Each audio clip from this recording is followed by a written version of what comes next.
Yo, what's good? What's good? What's good? Grand Rising to everybody, man. This Wick made 912 Earz to the Streetz TV. We back in your area with some good content, man. Y'all make sure y'all hit that like button. Make sure y'all share this, man. Share this with the people, man. It's that content, y'all. What's good? What's good? J Will, Miss J, Oxymoron, what's good?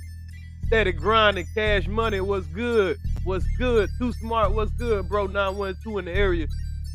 Yeah, y'all, we about to get into it, man. Let's give a little bit of time for, you know what I'm saying, whoever gonna pull up.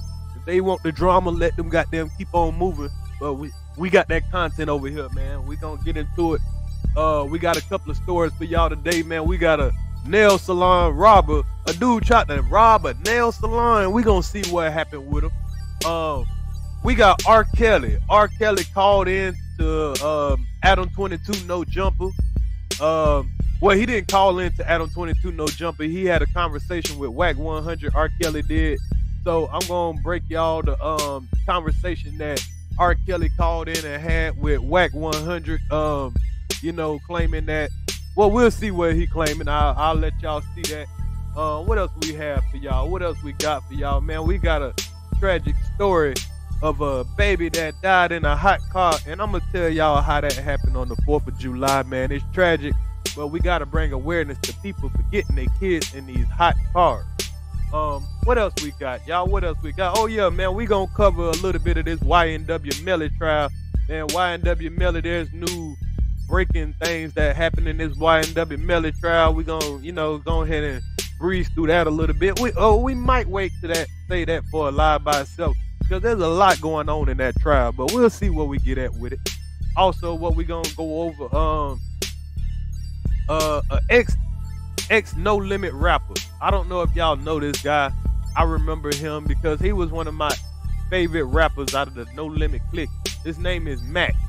I don't know if anybody remember who Mac is. Y'all let me know in the comments, man. Do y'all remember Mac from No Limit Soldiers? When I murder, kill, shit's real. In the battlefield, he had that, I like Mac because he had that lyrical style, man. Yeah, Mac from Shield Shot. Yeah. So I found an article, an interview where Mac was, telling the story of how he ended up catching a involuntary manslaughter charge, and he served 21 years of his life in prison, along with fellow No Limit rapper C Murder. So we're going to get into what he had to say, because when I heard he caught that murder charge, I always want to know what happened.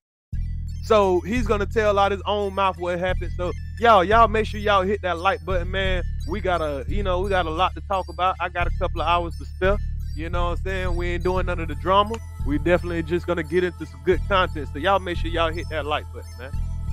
And we're going to be back in about, let's give people about good 4-5 minutes so they can get in here. I'm gonna roll me up with nice little fat one or whatever, and we're gonna get into the content. Like I say, y'all make sure y'all hit that like button, man. Y'all make sure y'all go check out the merchandise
10 toes down, from the winter to the summer. Head coach of my team, I'm like a trap Tony Dungeon. My swag go ham, y'all swag so baloney. You looking for a fight, well bitch, I'm ready for a rumble. I'm one of niggas, I am not the wonder, I'm the humble. I'm known to let them cave rip, teach a nigga about that thunder.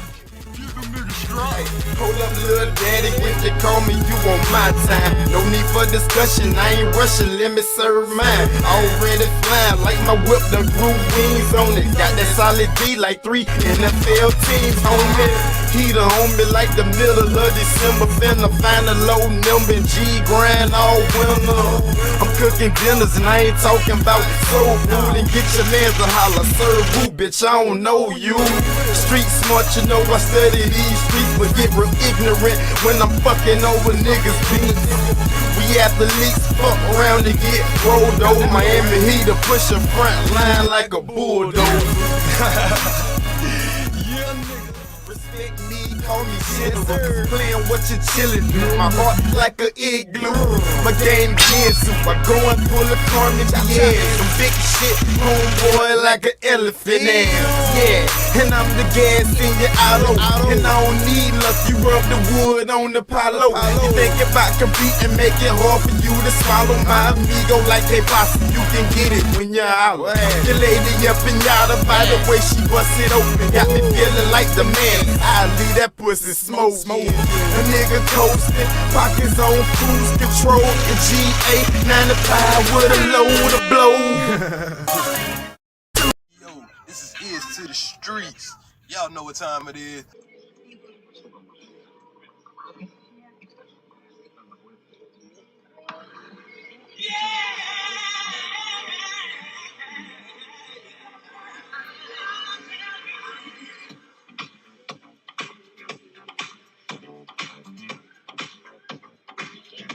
They used to roll with finesse. You remember that? When they was rolling with finesse? They don't do that no more. No, they don't do that no more. Now they just like, I'm gonna hit this right, y'all. The next time your mind's full of a little doubt, deal with it like that. Just like,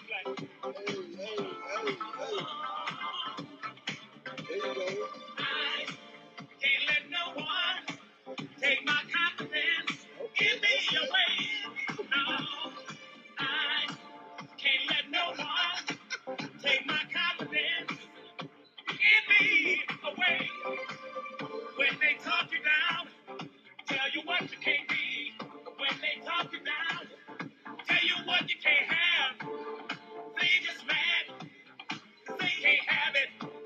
It's one thing to be fast, one thing to be strong. It's another whole thing to last long.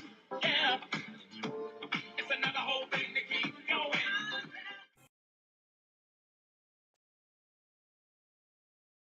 Yes, yes, yes, yes, yes. Y'all ready?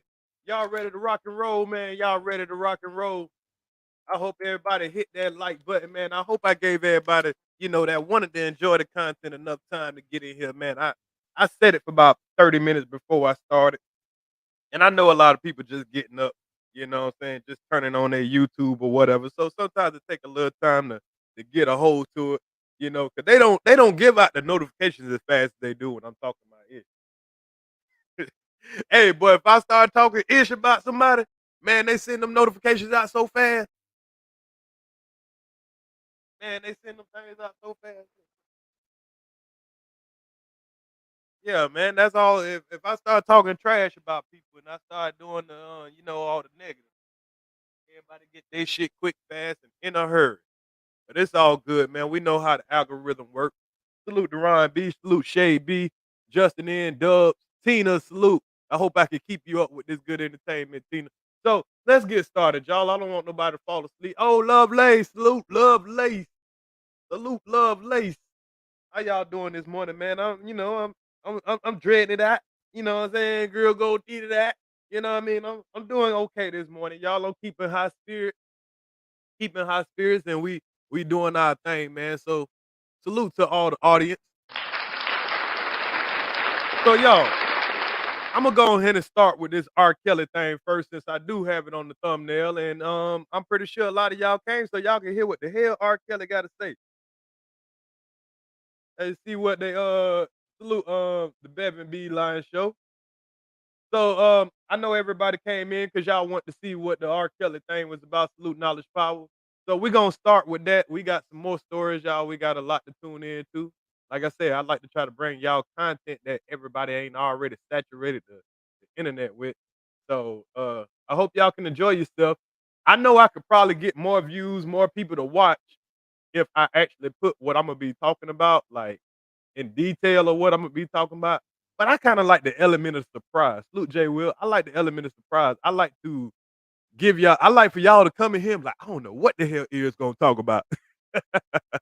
I like for y'all to come in here like, okay, I gotta wait because Earz gonna talk about something that we ain't heard, or you know what I'm saying. We don't know where he might got this on there, but we know we're gonna talk about way more.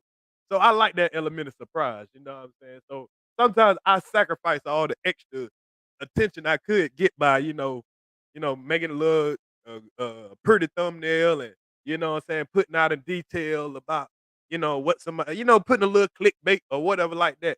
But I like to be an honest content creator. So, but let's get started, y'all. What we 13 minutes into this, y'all like Earz, get started, man. All right, let's get started, y'all. So we're gonna start with some updated news from R. Kelly. Now, this is something I don't know if y'all heard about or whatever, and a lot of people might not even give a damn. I'm kind of one of those people. You know what I'm saying? I don't know R. Kelly. I don't, you know what I'm saying? If he did what he did, you where you supposed to be at, and that's just the bottom line.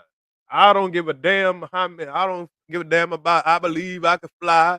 Step to the right and left. I don't give a damn about none of your music. If you did what they're accusing you of doing, you deserve what you got. But one thing I do not like though, I don't like when um the government or the police or anybody, they point out what you did while they're breaking the law to try to convict you. I hate to see if a guy did what he did, use the evidence that you got against him. Don't go doing no little sneaky shit. Even though you might know he guilty, but if you ain't got your ducks lined in a row, don't be going to do no sneaky ass shit to get a guy convicted. Now, what R. Kelly called in, he talked to wack100. Y'all know wack100 be having, his plugs or whatever. So wack100 had got an exclusive call from R. Kelly, and he actually got 5 separate calls. But if you know Wack breaks down the content. He gonna milk that content just like he did with everything else. He gonna milk the salute iceberg thought. He's gonna milk the content. So he released I think about 2 parts of the interviews or the call-ins that he's gotten from R. Kelly. So for right now, we're only gonna go over part 1. We might do a different live where we'll go over part 2 and stuff like that. But I thought this part here was pretty interesting. So fair use, fair use. This is on Adam 22, no jump or whatever. I'ma speed it up. You know what I mean? And let's just see what R. Kelly had to say and we'll expound over as we go. And it's pretty interesting if you ask me. I know I wouldn't bring it to y'all if it wasn't interesting. Yeah, let me put up my Earz to the Streets banner. So, we can try to copyright this thing as best as possible. I mean not copyright, but fair use this thing as best as possible. So y'all make sure y'all hit that like button for the content, man, and let's get it. I'm professional at what I do. This is part 1 of 5 parts. The other 4 parts, I'm gonna put it up on the 100 YouTube channel. But this one right here is this real in depth shit, bro. He's coming back. He's trying to get his appeal going. And you're supporting him. Oh, here we go. There we go. Yeah, I'm listening, bro. If this disciplinary hearing officer hadn't illegally accessed all of my records, Is it loud enough? I don't know where it's playing from. Illegally scanned them to her own personal Gmail account. Okay. Then illegally gave them to Tasha K. Now, I need y'all to listen closely. Did y'all hear what he just said? Let's go back and listen to it one more time. This is part 1 of 5 parts. The other 4 parts, I'm gonna put it up on the 100 YouTube channel. But this one right here is this real in depth shit, bro. He's coming back. He's trying to get his appeal going. And you're supporting him. Oh, here we go. There we go. Yeah, I'm listening, bro. If this disciplinary hearing officer hadn't illegally accessed all of my records, Is it loud enough? I don't know where it's playing from. Illegally scanned them to her own personal Gmail account. Okay. Then illegally gave them to Tasha K. Yeah, crank that up. Then those records, those communications between me and my other girlfriend would have never reached my girlfriend's ear. last time and cursed me out, telling me she heard all of the phone calls and saw. Now, let me break down what he's saying, just in case, people that's never been locked up, you don't understand all this locked up talking, all that stuff. What R. Kelly is saying is a disciplinary hearing officer. If y'all don't know what that is, when you're locked up, you have certain officers that just handle disciplinary hearings. It's like going to the principal office in high school. When you get in trouble in class and your teacher, you go to the principal office and the principal, they look at your write up. Your teacher writes you up. They look at your write up and they decide what kind of disciplinary you're gonna get. That's who he's referring to. He's referring a disciplinary hearing officer. So what he's saying this disciplinary hearing officer did is while his trial was coming up, the disciplinary hearing officer went out her way to get his personal emails that he's emailing to, several girlfriends. He has one girlfriend here and another girlfriend here. She went and grabbed his personal emails, forwarded to herself, and then she took those emails and then forwarded them to Tasha K. Tasha K. And y'all know how YouTube is. It's all about the content. Tasha K don't give a fuck about the man, fucked up, none of that shit. She just want the content. Man, this is no, shade to Tasha K. I don't know her. But, this is somebody's life. I mean, I don't know if the man guilty or not. I wasn't in the damn courtroom. It don't matter what I think. The evidence is what, people are supposed to go off of. It don't matter if I like them or not like that. But this is not supposed to be happening. Why Tasha K? I have no idea. But I'm gonna play that back one more time for y'all so y'all can let that sink in. But this one right here is this is real in-depth shit, bro. He's coming back. He's trying to get his appeal going. And you're supporting. Oh, here we go. There we go. Yeah, I'm listening, bro. If this disciplinary hearing officer hadn't illegally accessed all of my records, Is it loud enough? I don't know where it's playing from. Illegally scanned them to her own personal Gmail account. Okay. Then illegally gave them to Tasha K. Yeah, crank that up. Then those records, those communications between me and my other girlfriend would have never reached my girlfriend's ear or eyes for her to get pissed off enough to come to my visit the last time and curse me out, telling me she heard all of the phone calls, saw all of the emails, even phone calls between me and my attorney. She told me. And she was mad. Wait. The bitch got the I ain't gonna call it bitch. But the lady, the officer got the lady got the recordings? Your phone recording my girlfriend came to my visit, the last visit. Yeah. Okay, in 2019, and cursed me out, saying she heard me talking to my other girlfriend. Okay, so what I'm trying to understand is she heard me talking to my lawyer, saying I'm not leaving my other girlfriend for her. She had this conversation with me and snapped on me in my last visit and left. And after that, she went and was testifying and started and joined the feds and was testifying against me. Damn! Damn! Hey, when a woman's fed up, ain't nothing you can do about it. Man, for the nigga that always singing to you, telling you about women, this nigga still don't know women. Bruh. But I get it. You would have never known that somebody's gonna go in your personal shit and tell a woman that you've been talking to another woman. But bruh, right now, if you got a solid woman in your corner, if you know that woman knows some shit about you that you don't want to get to the public, I wouldn't be cheating on that woman, sir. I would be treating that woman like a queen. Cause when a woman's fed up, she might go to the feds on your ass. Oh shit. So what he's saying is the disciplinary officer stole his emails where he's been communicating with his lawyer, he's been communicating with his girlfriend. He has a main girlfriend, he got a side bitch. Main girl, she done told the side bitch. I mean, she done told the main girl. I mean, he done told the side bitch that she showed her the emails. Hey, Kelly say, nigga, he ain't gonna leave his woman for you. He ain't gonna never leave his woman for you. So now she feels used. And obviously, she was the woman that had the information. She was the woman that, could change around his case. He's gonna say that 90% of his case was her as the lead witness. If you know this woman know this much about you, bro, you should have been kissing this woman ass, sir. That's what happened. And I didn't know how she knew those things. Everything she said, I said was true, but I didn't know how the hell did she know until 3 weeks before my verdict, which was in 2021, in the middle of trial. And then I That's started coercion, bro. That's coercion all day. So his attorney came in to visit him, and they got into some kind of argument, and so she goes into his jail email and takes all of his emails, and then what, presents them to the prosecution? No. Looking for an easier way to get that LLC next to your business name? Say hello to Taylor. Hello, y'all. I get past commercial. Y'all know what time it is. Girlfriend, right? No, the prison guard. Prison guard. The prison guard who worked in the prison went into R. Kelly's emails 153 times and sent those emails to her personal email. Then went home and sent the emails to Tasha K. The prosecution gets a hold of him and approaches R. Kelly's girlfriend, right, the one that's visiting with him and standing with him, right? And shows him all the emails of him emailing his other girlfriend.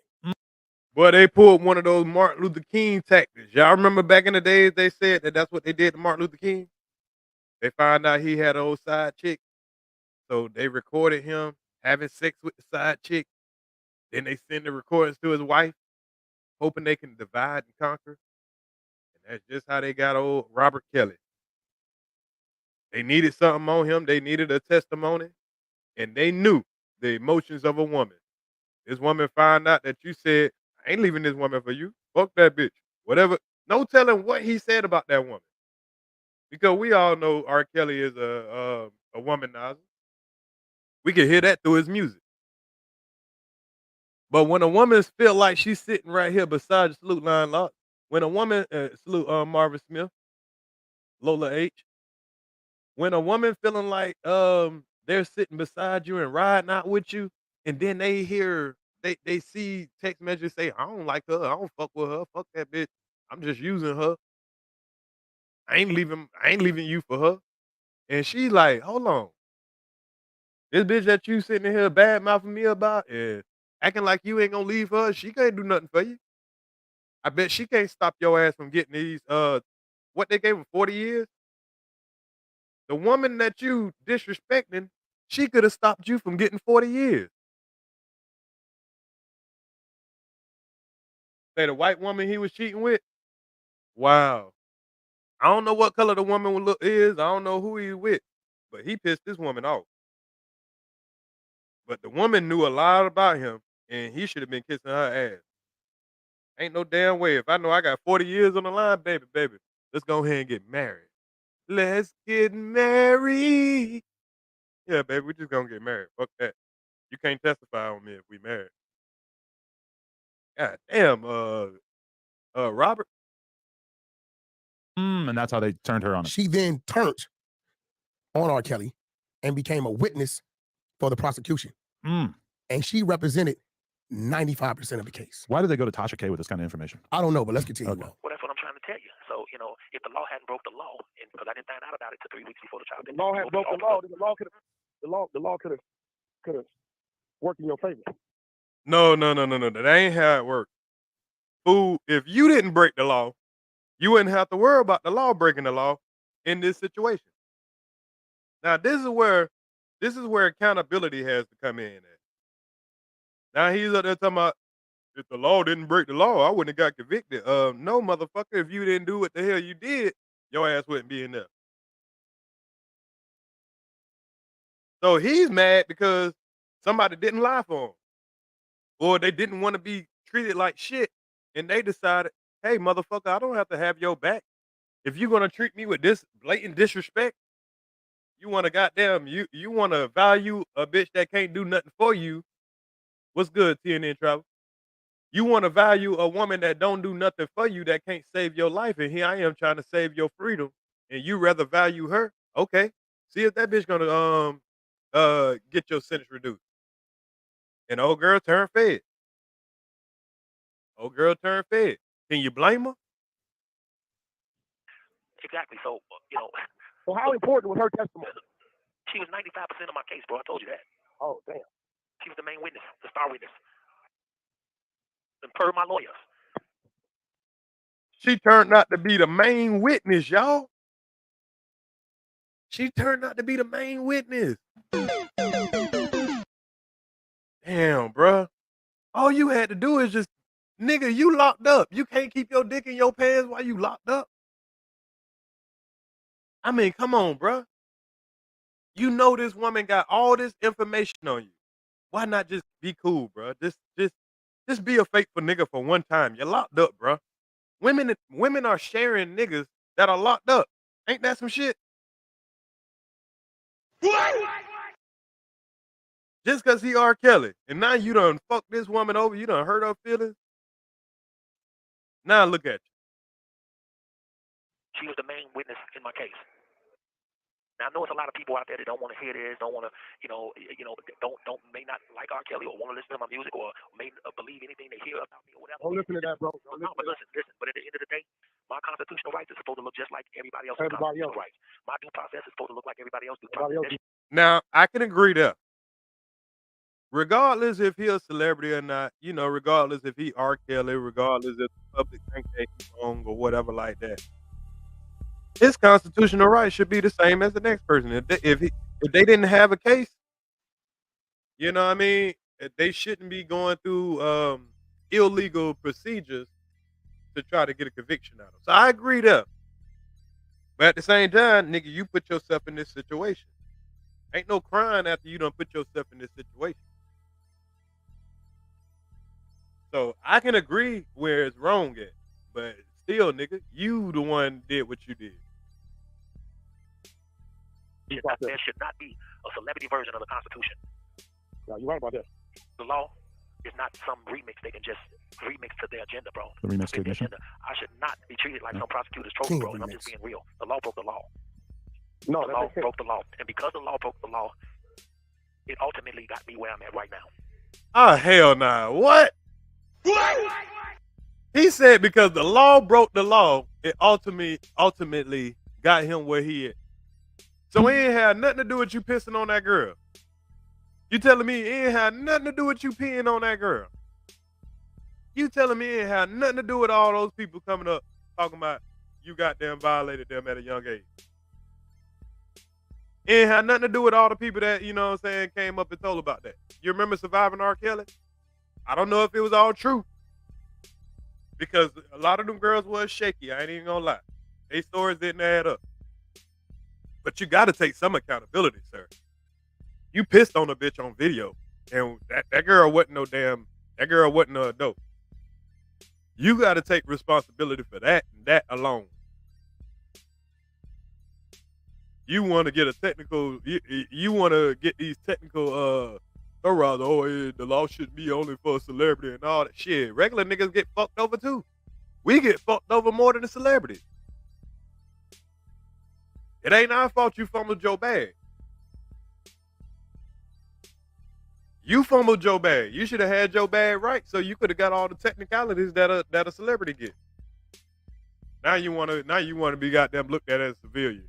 Boy, it sound like another nigga I know. Because if that officer hadn't given Tasha K my restricted jail records, what does restricted mean? That means don't go in that area. That means don't mess with this. Yeah. She did it, and a search warrant says she did it. R. Kelly's not saying she did it. I'm going off of what the search warrant says. Search warrant says, yeah.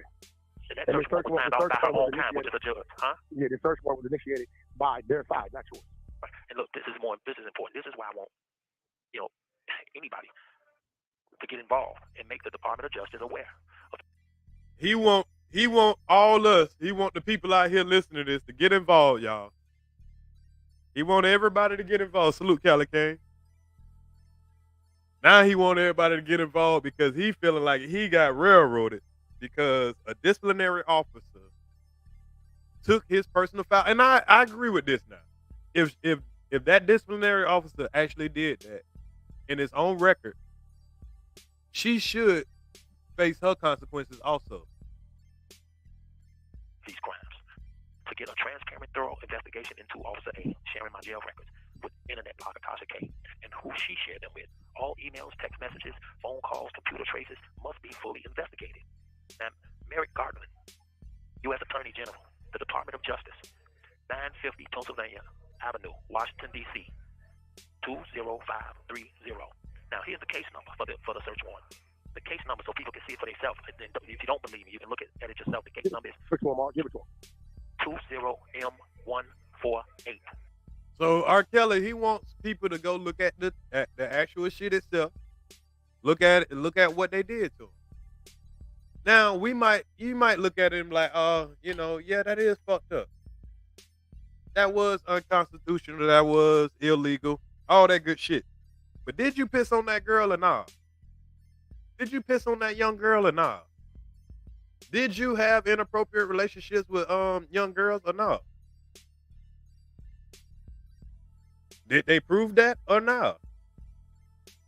Because the girl, yeah, your ex-girlfriend, she turned out to be the key witness, but did she lie? She might have wasn't gonna testify on your ass, you know what I'm saying? Because she just thought that she thought that she was gonna be dating a celebrity. She like, oh, I'm with Mr. I Believe I Can Fly. So, she was probably hypnotized thinking that, hey, I'll spare this nigga because, we probably got something real. But then she found out you were using her. And she like, why would I protect this nigga? And the feds might be offering her a bag. The feds probably offering her a bag. When a woman's fed up. Salute 40 to split. That's the case of the search warrant. It's unsealed in the Northern District of Illinois, Eastern Division. Look, the Chicago Tribune and the Chicago Sun-Times put an article out about my jail records being stolen by Officer A on 9/7/21. So they had an article out to confirm what he's saying, so people know. But obviously they hid that because, that probably should have went viral. If that would have went viral, then maybe probably more people would have spoke up for him. But obviously it didn't. A lot of people probably just don't give a fuck. This call is from a federal prison. There was 2 newspapers that put the article out. I'm not, listen, if people may say, well, he had his chance in court. He had a jury of his peers. First of all, I don't know about jury of my peers. I just know this. If the jury had known this, because it had happened before they even picked the jury, and if that jury had known this would have went another way. But I feel like I should even went to trial because it happened in 2019 while I was in Chicago. So he's saying he wouldn't even have to go to trial. He wouldn't even went to trial if the jury would have had known this. They probably would have had to have a mistrial. I don't mean they couldn't have retried your ass. Because this is the feds. Bro, you had a lot of charges. A whole bunch of charges taking minors across state lines. And you had the shit going on in Atlanta. You got women talking about you held them hostage. You got a video with you peeing on a minor. All right, bro. There was more than one way to skin your ass. Let's just keep it a buck. They had more than one way to skin you. They just chose to skin you this way. Now, since this DOP officer has done this, she just retired. She was never charged. They only call her Officer A. They don't reveal her name or nothing. Got you. Well, we're able to go pull it, dig into it, see what's there. But nevertheless, it's obviously a case of coercion for them to sway a witness that was standing on your side. Now, it is kind of fucked up they let the woman retire and get away because that's a problem that we have in America. Every time a police officer or something like that, they get caught doing wrongdoing, they can just retire or, stuff like that, resign, and not have to face the consequences of breaking the law. So, yeah, I don't agree with that. Side to stand on the prosecution side. Which my girl supported me. She was supporting me 100% until she saw some damn emails. 6 months worth of lovey-dovey emails. I'm going to keep it real. She saw 6 months worth of lovey-dovey emails between me and my other girlfriend. Wow. So, nigga, you doing 40 years because you want to be a player. The girl seen 6 months of lovey-dovey emails. Wow, you got this girl here going, bro, you couldn't wait till your trial started? Why is you lovey-doveying another bitch when the bitch that you should be lovey-doveying is the bitch that's going to get you your freedom, sir? Man, every man is looking right now like, man, you big dummy. Bruh, you lovey-dovey on the wrong damn woman.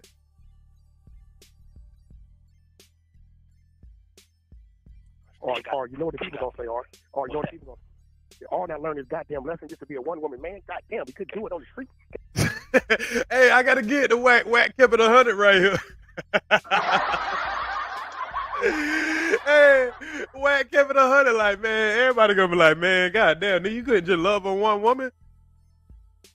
You could just, man, you couldn't just love on one woman, bro. All you had to do is wait till you went to trial. Just love on one woman, bro. Goddamn, bro. Your player ways got you fucked up right now. Your player ways, bro. All you had to do is love one woman. At least till after your trial, bro. I ain't lying. Can't do it right behind the wall. You know right, but at the same time, bro, when they say that, that's fine, that's okay. But at the end of the day, you don't go to jail for being a player. You definitely don't do no 30 years. Yeah, you kind of do go to jail for being a player, sir. You kind of go to jail for being a player, especially if you violate the woman that that's supposed to be helping you out, sir. You got that right. Okay, so let's cut the bull crap, bro. Okay. You got that right. Yeah, I can learn my lesson, and I have learned my lesson. Believe me. But you don't learn a lesson for 30 years. No, you got that right. Your girlfriend is mad. I don't know now. It might take 30 years to learn your lesson about peeing on young girls. Yeah. You might need 30 years to learn your lesson about that. You knew better at the time. Because of another girl, so she'll get up on the stand and say anything. It's called woman scorn, bro. This ain't the first. Robert Kelly is not the first one to have emails and phone calls and text messages to another woman. There's no law against that either. My point. But there is a law against stealing information, so I want people to focus more on the law breaking the law. You don't break the law. You can't break the law to enforce the law. Thank you. Right about that. I agree to that. You shouldn't break the law to enforce the law. Yeah. I agree to that. Thank you, because you can't do that, and that's what's been done. The search warrant says it, not Robert Kelly. The search warrant said it, and I just gave the search warrant, number. But it says it. All I'm trying to do is get the investigation. They haven't shared the investigation. Listen, I'm here to be a voice for you. So some of this I want to take. I got a platform. I don't know if you're familiar with No Jumper. Familiar with No Jumper? Man, I'm behind these walls, man. I ain't seen I don't know. Yeah, okay. Well, it's a large platform. We got 40 seconds.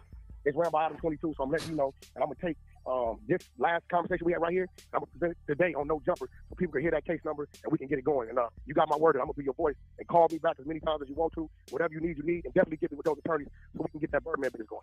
As soon as they come see me, I am. But I'll be calling you. Give it to them. Or nevertheless, get you my number.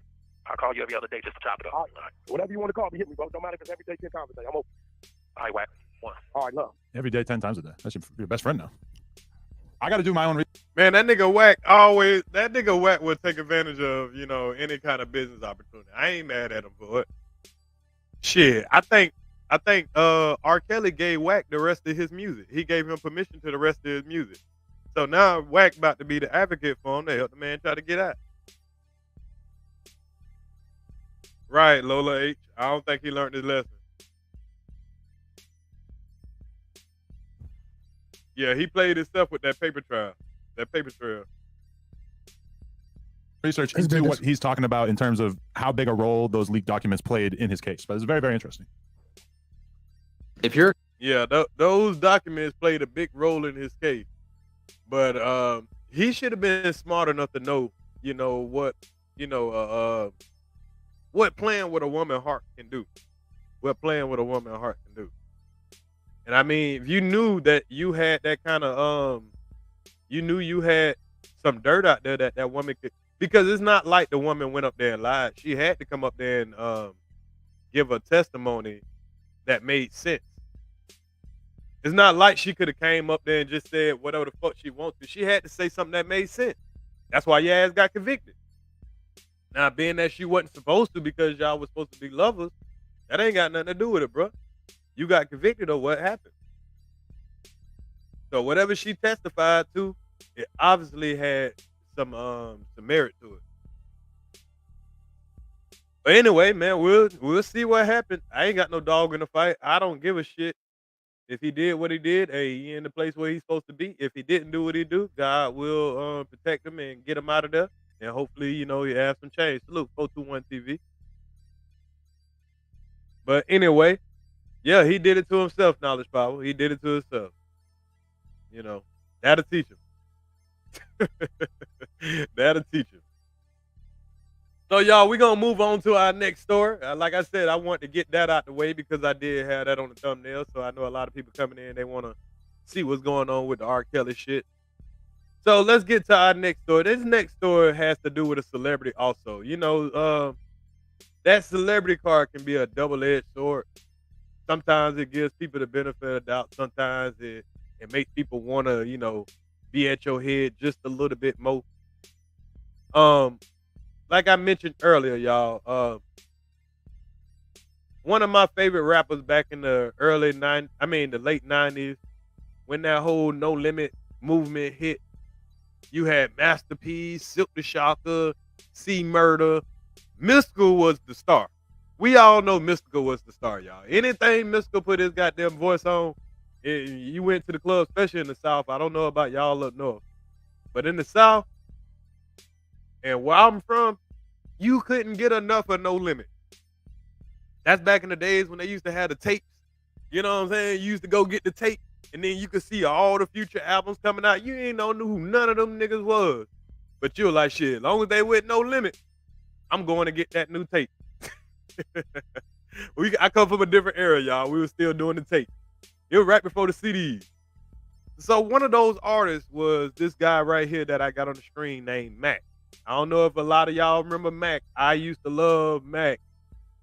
I like Silk the Shocker, Mac. Well, I'm gonna put him in the row. Mystical was first. Mystical was my first. Then it was Mac, Silk the Shocker, then Fiend, then C Murder. Those was my favorite. I like the Soulja Slim, but he wasn't one of my favorites. I can't even cap. You know what I'm saying? I like the Cain and Abel. That Cain and Abel album, that shit was hard. Who else? That kind of was my order. Yeah, Fiend, boy. Fiend was that nigga, though. Still the baddest motherfucker alive. Still the baddest motherfucker alive. Boy, you know what I mean? So everybody had that. Oh, yeah, Mia X. I'm so sorry. I forgot Mia X, man. That was the first woman MC that I fell in love with. Not like physically, but just her rap lyrics. Because Mia X, boy, she was that, boy. So if y'all don't know who Mac is, without me maybe getting a copyright claim, I'm going to just play a little bit of something. Maybe y'all can remember it. I hung with G's, I hung with thugs, I hung with the niggas who probably wanted to murder me. Fuck, I crossed my heart and pulled the trigger. Then God, if I die, let me see the eyes of my killer so I can haunt that nigga. Papa shot me through the rubber. He knew that I would be a young bad motherfucker. Yeah. When I murder, kill. All right, I can't play too much. We might get too crunk in here, boy. We might get too crunk in here. I can't play too much. I don't want to get my copyright claim, and even if I do, I can just chop that little bit out. I want to play the whole thing. If I wasn't monetized, I'd go ahead and play the whole thing. When I murder, kill. That shit, that Mystical coming out of that bitch, getting tired of that. That shit was hard, y'all. That shit was hard. Y'all know that shit was hard. But anyway, you know, I want to make sure I remind y'all who Mac was. Now, it broke my heart when I heard Mac got locked up for murder, y'all. When he first got locked up for murder, I was like, what? What? Not my favorite rapper? Nah. Well, one of my favorite rappers now was mad as a motherfucker. I was mad as a motherfucker. And I don't think anybody ever actually knew what actually happened. So I found this, he did 21 years. I found this interview of him that he did a couple of days ago. I'm not sure what platform this is. It's called Rare Report. It's called Rare Report. So if y'all want to check him out, y'all go sub up the Rare Report. But they had Mac come up there, and Mac did an exclusive interview. He talked about, the time, little bit of time that he did with C Murder. But he actually talked about what happened. So let's see what happened back in 2000 that made Mac have to do 21 years of his life. This man was a highly talented rapper out of New Orleans. I'm talking about one of the most lyrical rappers that I've heard outside of Mystical. He was one of the most lyrical rappers out of New Orleans. And I don't think he was a thug like that. I actually think he was just a talented rapper, businessman, because when he describes this, he was doing business with his parents. So let me let y'all hear what Mac had to say about how he got himself locked up, how an innocent man did 21 years in prison and kept his sanity. Fair use, this for educational purposes. And salute the rare reports, man. Y'all go sub up the rare report. On the dance floor, I was signing autographs, taking pictures with people when I was talking to these three. I was on the dance floor, I was signing autographs, taking pictures with people when I was talking to these three, and heard a gunshot. I pulled my gun out and held it over my head because I didn't want to bump into anybody. People were yelling, "He got a gun," you know. And so I think that's what gave people the belief that maybe that person with the gun could have possibly been the person. Now, from the Mac that we used to know, man, and like, come on, man, 21 years of this man's life, y'all. Think about what this man could have did over those 21 years. When they questioned me, it wasn't a murder investigation at the time. This was a shooting. So I'm like, personally, whoever got shot, gonna tell them who shot me. Did you go home that night? No, I never saw that night. That night, I never saw the streets until 2021. Yo, what up? This is Mac, and we rocking with Video Wayne. Club Mercedes in February 21st, the year 2000. What happened this night inside Club Mercedes? In February of 2000, a man was shot and killed at the Club Mercedes. A year later, rapper McKinley Phipps was convicted of manslaughter. The feeling and energy that was in your mind, that was in your heart, you know. So we decided to talk about that night. It was a typical night like anything else. I started a company at the time with my parents. We started camouflaging. Now, just think about it, man. You're a young man, or you say you his mother. Put yourself in the shoes of his mother, his father, his family members. Y'all got things in line. You done brought your child up through this dangerous environment. Because y'all remember back then, New Orleans was the murder capital of the world. I mean, yeah, murder capital of the country at that time. So you managed to get your son into something, you know, positive hip hop, things are popping for him, you know, and all this stuff like that. And then you had this situation that he's about to explain. It was a typical night like anything else. I started a company at the time with my parents. We started Camouflage Entertainment. We were throwing events in different areas. Now, y'all hear him. He started a company with his parents. This is not the usual hip-hop story you hear. Because most of these hip-hop guys, they're like, man, I grew up in a single-parent household. You know, I was in the streets. I had this and that. This man started a company with his parents. And as a family, they were participating.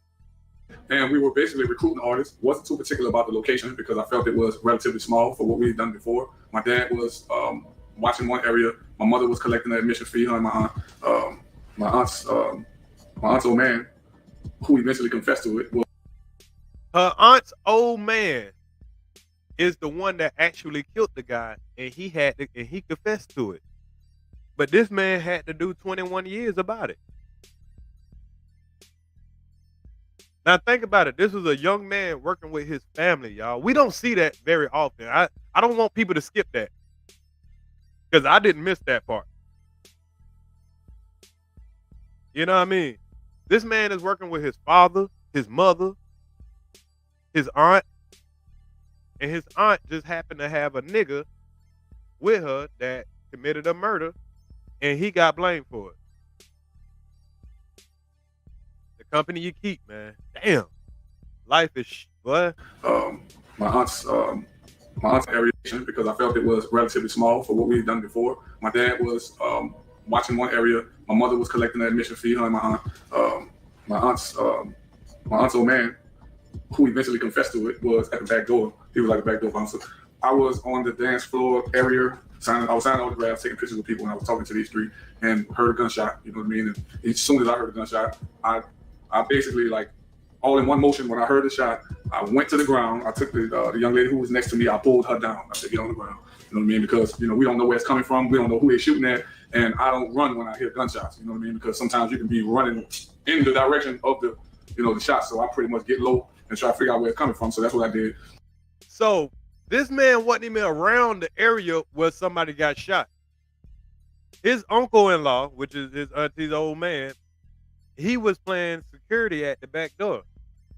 And like I say, back then in New Orleans, man, New Orleans was wild back then. So he probably had some situation with some nigga at the back door, and he probably was just defending himself. And then I got up, and I've done probably the dumbest thing that I can recall doing in my life, which cost me 21 years. So that's why I call it the dumbest thing I've ever done. Now he's calling what he just about to say the dumbest thing he ever done. And y'all got to remember to teach your son. All it takes is one mistake as a black man. Hold on. Let me rewind that back just a little bit so we can hear it in context. It cost me 21 years, so that's why I call it the dumbest. So I pretty much get low and try to figure out where it's coming from. So that's what I did. And then I got up, and I've done probably the dumbest thing that I can recall doing in my life, which cost me 21 years. So that's why I call it the dumbest thing I've ever done. I pulled my gun out and held it over my head because I didn't want to bump into anybody. You know, I was looking for my mom.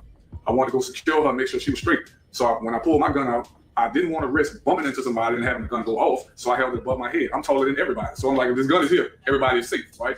And so I held the gun like this, and I kind of scooted through the crowd. I grabbed my homie Russell, and my other homie Big Dad would grab me, and they kind of formed a shield around me, and we ran toward the front door. Now, I think almost most men probably would have did this, especially if you know you're having an event. This is your event. You rented the club, right? So you're responsible. He's in there signing autographs. So, of course, he got a gun in the club. It's his event. You know your mama's there at the door collecting money. Your mama and your aunt. So, out of, just as a man, yeah, you want to get in protective mode. You hearing gunshots and you know that your family is in there. Your daddy, your mama, your aunt. You know it's all your family in there. You probably one of the only ones in there that do got a gun. And like he said, he's a tall dude. So he raises his gun. Now, I ain't going to say that was the best move, but I don't think it was a bad move either. I mean, according to the situation, I know the police going to say, yeah, we going to whatever, but I get where it could be misconstrued. But at the same time, shit, I hear gunshots. I know my mama and my family and them. Oh, yeah, that scrap is in my hand. And I get what he's saying. He don't want nobody to bump into it and go off. Somebody mess around and try to snatch out his hand or whatever. If you're a tall dude, you just feel like, hey. So he was a young man. So yeah, it could have been a bad decision.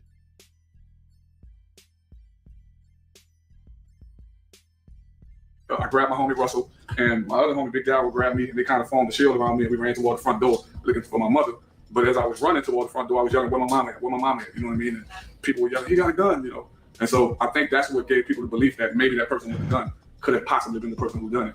But when screaming, you got a gun, yeah, I was running, trying to get out of the club with a gun in my hand, and I could hear people in the distance that he got a gun, this, that, and the other. So I left out, went straight to the house. At this point, you don't know what's going on. Yeah, I don't know what's going on. I don't know anybody shot. I don't know nothing. So I just leave out of the club. Now remember, this man already did the 21 years for the shit.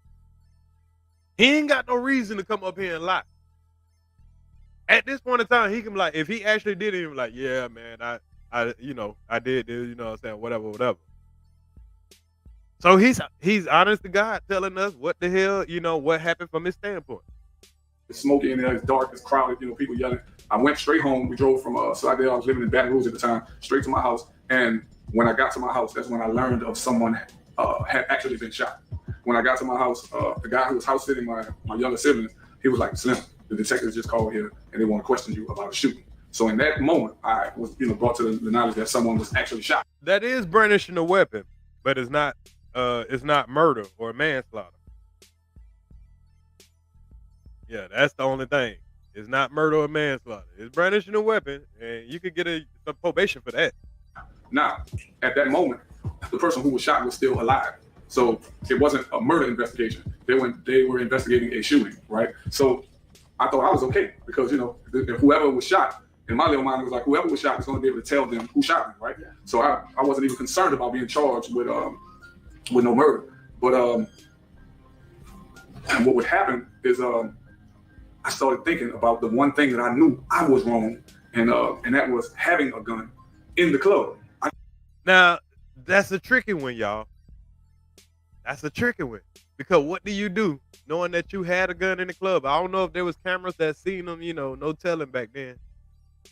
99, I don't recall seeing it had to be that shit would have to be a super upscale club to have cameras and shit. It wasn't no cameras and shit back then. So right now it's just, and then y'all gotta understand they got that no snitch clause. Niggas don't want to come and talk to the police. Niggas don't want to, none of that shit. I didn't have one just being me. I don't even know if one existed at the time for clubs. So was it the same caliber gun that went off? No. So now that's important, y'all. That's important. Clubs. So was it the same caliber gun that went off? No. So what happened was when they questioned me, I basically told them I didn't have a gun on me. Because keep in mind, it wasn't a murder investigation at the time. This was a shooting. So I'm like, first of all, whoever got shot gonna tell them who shot me. And the only thing I'm trying to do is avoid getting a gun charge. You know what I mean? So they're like, you got a gun? I'm like, nah. So and y'all, that fucked them up right there. Because, okay, like he said, at the time it was just a shooting. So like, you had a gun on you? Nah. So now when they find out that people can say eyewitness saw you with a gun, the eyewitnesses saw you with a gun. Oh yeah. You can't take that back, sir. You had a gun. And you gotta realize he's a celebrity at the time. He might not have been the biggest rapper, but in New Orleans, he was one of those niggas. He was already a No Limit soldier. The event was for him. Eventually someone came in the room and whispered something to the detective. And that's when everything got serious. Unfortunately, that young man had succumbed to his injuries.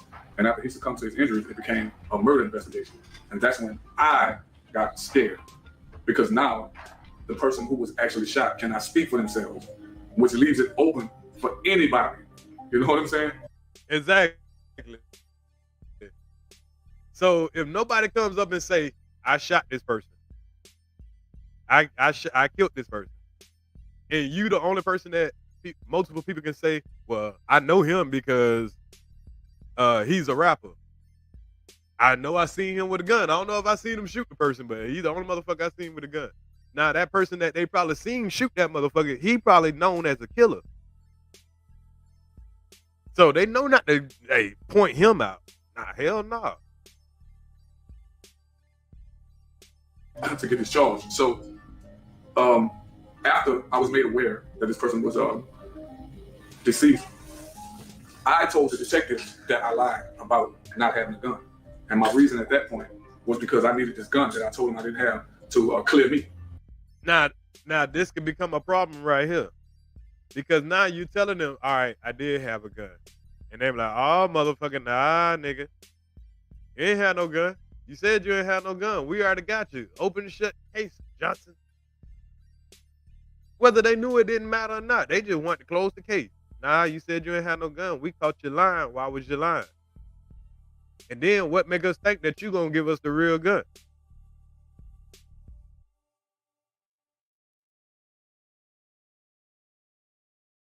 Right, they could have did an analysis and see if the bullet matched. Correct, but he told them he didn't have a gun. They didn't have the gun. So now when he's going back and say, okay, I did have a gun, but it's not the gun that y'all talking about. How can you prove that I'm about to send you to the right gun if you never find the real gun on somebody else? So of course, if I'm a criminal, I'm not gonna, and I'm like, nah, it wasn't me. Here, let me tell you where the gun is, and then I go send you to the gun that killed the man is a 45, and I go send you to a goddamn 9mm, and it ain't the gun that they looking for. Nigga, you lying. That's what they gonna say. Of course you not gonna tell us what a real gun is. Of course you gonna try to get yourself out of this shit. You get what I'm saying? So he's stuck between a rock and a hard place now. Because they need a killer, they need the shooter, but nobody ain't telling on the real shooter because they probably in fear. You got to think of what was going on back then in '99 in New Orleans. Like I say, New Orleans was the murder capital. People probably was scared of the real killer. They probably just felt like that's easy pickings there. You know what I mean? Because he's a celebrity. You know what I mean? Because I knew that if we went and got it and they tested it, they would find out that my gun was never fired and I would go home. Now, like you say, that would have been easy common sense. If they go get my gun, they could see my gun never been fired. But in their head, they thinking, nigga, you ain't gonna give us the gun that you actually shot the nigga with. Even if you had it, you gonna direct us to another gun that you got that never been fired. Nobody in the club could say that's the gun that he had. Oh yeah, I know that was, yup, because I could tell it was yellow. It was a pink gun. If it was just a normal, most people gonna say, I don't know how the gun looked. I just seen a gun. Okay. The few people that's gonna talk, they can't give you like, they just seen a gun. They don't know if it was 9.45. I just seen a nigga with a gun. I wasn't looking too hard, nigga. I heard those shots. I'm trying to get the fuck.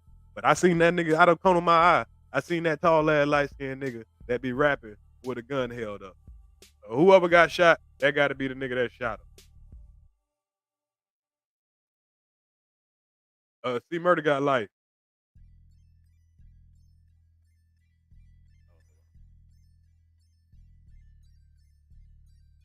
Or clear me, you know what I mean? Because I knew that if we went and got it and they tested it, detectives that I lied about not having a gun. And my reason at that point was because I needed this gun that I told them I didn't have to clear me, you know what I mean? Because I knew that if we went and got it and they tested it, they would find out that my gun was never fired and I would go home. So now I'm back to track me saying I didn't have a gun. So now I'm telling them like, yo, I did have a gun. Let me go get it for you. Yeah. You know what I mean? It's not. Hell nah, nigga. You gonna go get a gun for it. Where in history we let a nigga say, I ain't had no gun, then we got there possibly identify you with a gun. All right, yeah, I had a gun, but let me go get it for you. Hell nah, nigga. I'm gonna tell you where he fucked up at. Because he went in there and he talked. He should have went in there and said, I want to see my lawyer. I don't know if I've been looking for the full interview of whoever this person is. They've been dropping clips and shit. But I would have asked him that. I would have asked him, did you, when you went in there, did you just go to talking? Or did you require a lawyer out the gate? Or that was something that you just didn't think of? I mean, it's a young mistake that people make. I need this gun to free me. You know what I'm saying? I thought that they would test it and that I would just go home. Yeah. But, you know. Of course, not be in the same cap. I don't think they knew at that point. I don't think they knew at that point, but I also think that at that point it didn't matter. I think at that point they really were honing in and focusing on me as the suspect. And so I think that everything they did after that was to basically corroborate whatever they had already made money. Yeah, they made it money. In fact, they told my dad we got what we want. Did you go home that night? No. I never saw from that night. From that night, I never saw Streetz until 2021. No bond? No bond. Denied me every bond. I tried to get a bond all the way up until the Louisiana Supreme Court denied it. And I bet that was solely because when they took him down there, he felt like he was innocent. When they say the police want to talk to you, he was like, oh shit, I ain't did nothing. It should be easy. Like you say, the dude wasn't dead yet. It was just somebody got shot. He don't know too much of the details about it. Somebody got shot. He ain't dead yet. I went to the house, got the fuck out of there. I'm going to talk to the police thinking that, you know what I'm saying, just, hey, I ain't got no gun. I ain't had no gun or whatever. Not thinking that, you know, all these people gonna say you ain't had no gun. Just kind of being green to that shit. Thinking, you know, a little quick lie, and then you can correct a little quick lie. Hell no. He went to jail for 21 years for lying, not for the murder. And he was already a target. Yeah. So I was denied basically every appeal that I tried. So what happens? They come to pick you up. You go to the parish? From my house, they brought me to Klein Peter substation in Baton Rouge. From there, they transferred me to Baton Rouge Parish to book me as a fugitive for St. Tammany. The trial? Your trial? Mm-hmm. During the trial, what were you feeling good about things, or were you feeling like kind of? Yeah, I actually believed up until the guilty verdict, I believed I was going home. You know, I had no doubt in my mind that the jurors was going to believe this. You know, I felt that, man, you have no credible witness. You have no weapon. And all you have is circumstantial evidence at best. Had a whole bunch of drunk people in the club scared and running. No credible witnesses. You don't got the gun. The gun that he trying to give you, of course, that ain't the murder weapon. That ain't what you want. That don't do shit for you. They didn't have the gun. What evidence is there? Just people saying this man got shot. Everything was circumstantial. You was at the club. You raised in the air. You got the event is yours. He got to follow the code. He can't snitch. Now, he could have easily said, man, that wasn't me. That was my uncle. You think that nigga ain't know the whole time who the fuck shot that man? See, this is where keeping it real goes wrong. Niggas don't give. Do you think this man came home to a nigga, that nigga Mac didn't snitch? That's a stand-up nigga from the industry? Let's talk some real shit now. Do y'all think when he came home, he got a big ass celebration for keeping it real, not snitching, all this shit that niggas telling you that you shouldn't do, and then when you don't do it, I guess if he ain't snitch on his homeboy, like if you ain't famous, or I guess the person that he snitched on, if they was famous or not, it would have mattered a little more. You think this man didn't know who shot that dude? He could have got himself off. You think he didn't know where he could get the gun from and all that shit? That's his auntie boyfriend. His auntie know this. His mama know this. His daddy know this. The police don't know, but these niggas know. Everybody know.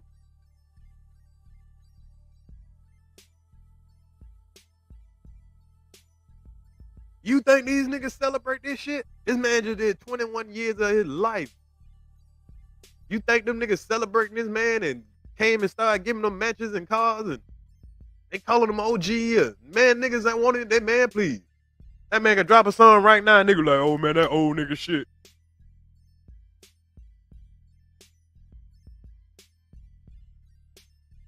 Salute the Mac, man. 10 toes down. And you have, I just didn't really think they had enough.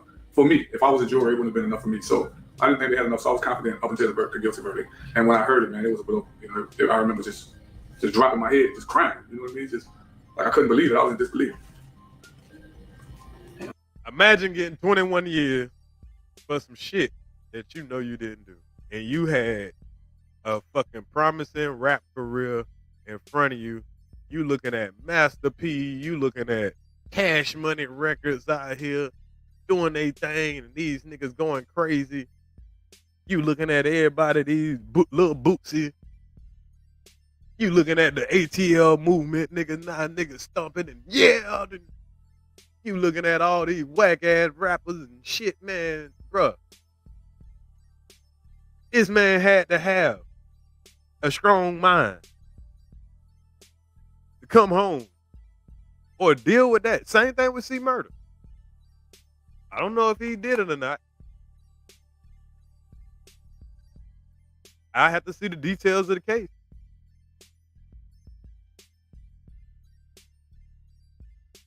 Say, sorry, uncle, you going to jail. Hey, but the thing about it, see, New Orleans was so real back then, and it probably still is. I don't know. I only been to New Orleans once. But New Orleans was so real, bro. If he would have snitched, he would have been dead by now. That nigga would have had to go move to the tropicals or some shit. See, he come from that era of the niggas what's that nigga name? Black ugly ass nigga. Salute to him though. The methamphetamine nigga. And the other nigga, Gangsta Williams or whatever, niggas that went on here and snitched and brought their ass home. I ain't lying. These niggas come from that era. Numbing? Nah, because if it was numbing in that moment, I wish it would have been numb in that moment. You know what I mean?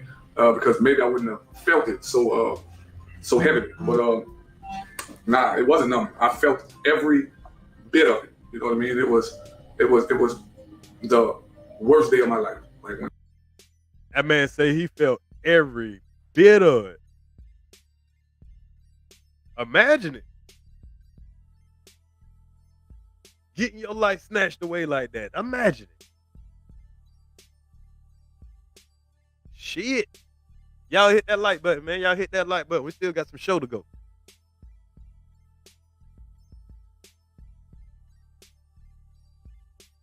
Yeah, Terrence Gates Williams. We still got some show to go, man. Y'all hit the like button, man. How y'all feeling right now? How y'all feeling? We're an hour and 13 minutes in, man. We got more story to go. But salute to Mac, man. Like I said, that was after Mystical. Yeah.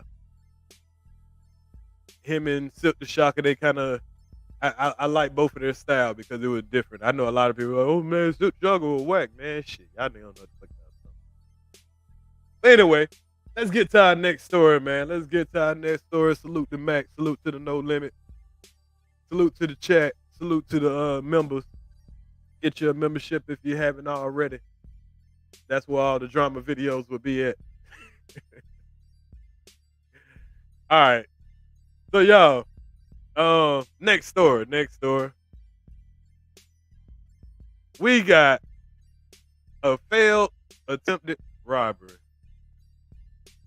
A failed attempted robbery. I don't know if I want to put this on a data teacher moment because I can't put him on the data teacher moment till I see how much time he gonna get. But this is probably one of those I can't make this shit up moments. Because it went, ladies, the last place y'all expect somebody to try to come rob y'all at is at the fucking nail salon. Am I correct? Am I correct? The last place y'all expect an idiot to come try to, I mean, in this century anyway, everybody got debit cards and stuff. Like, nobody ain't got no cash on them, nobody running around with, you know what I'm saying? Come on, man. Why is y'all running in people's establishment trying to rob them? What are you going to get? Some cell phones? Some cards that you can't use? I mean, goddamn, you just signing up for 10 years and like, come on, man. Anyway, let's get into this. Some people say they saw this. Y'all know this is I've been meant to do this, y'all, but that's why I don't even like arguing with these niggas too much, because these niggas make me not miss my little good shit that I like to have fun with it. But anyway, let's look at this, y'all. Let's look at this idiot.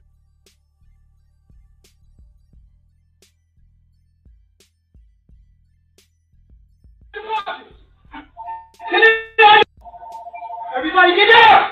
Give me all your money! It's got the pockets! Give me all your money! Now, he come in here, but he must have just got out.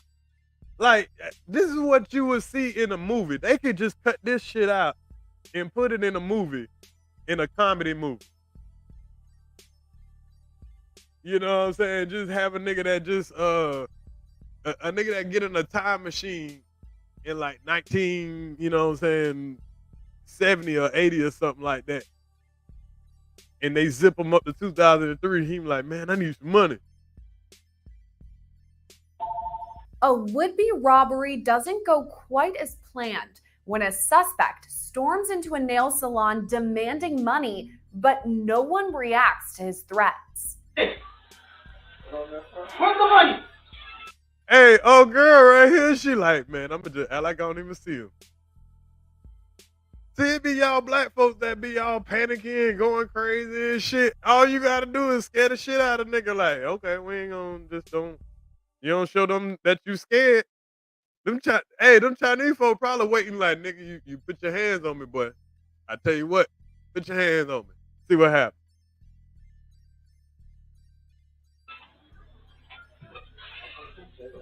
Security video shows what happened on July 2nd in Atlanta, Georgia, when a suspect walked into the Nail First salon.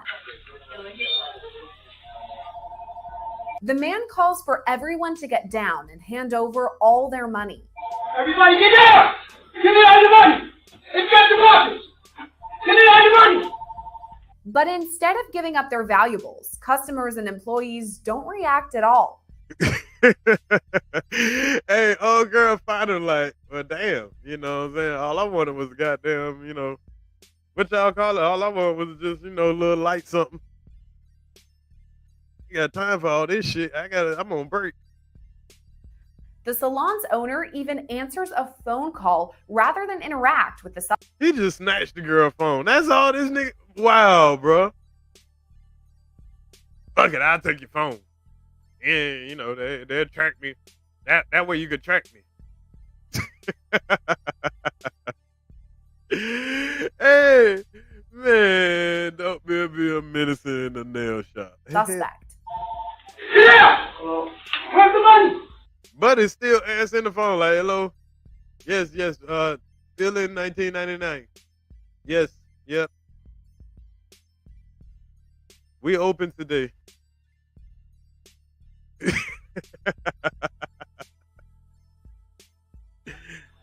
One woman does react, though. Video shows her stand up. If the one white girl, see, the Asian people know what to do. They ain't worrying about it, because what they know, I think they know somebody scrapped. I think they know somebody in here scrapped. And as soon as they get an opportunity, they gonna bust his ass. She fucked up the play. He was gonna get his ass bust. Cause this Asian woman here looking way too gangster. Like, she looking like, nigga, I wish you would, bro. Telling you.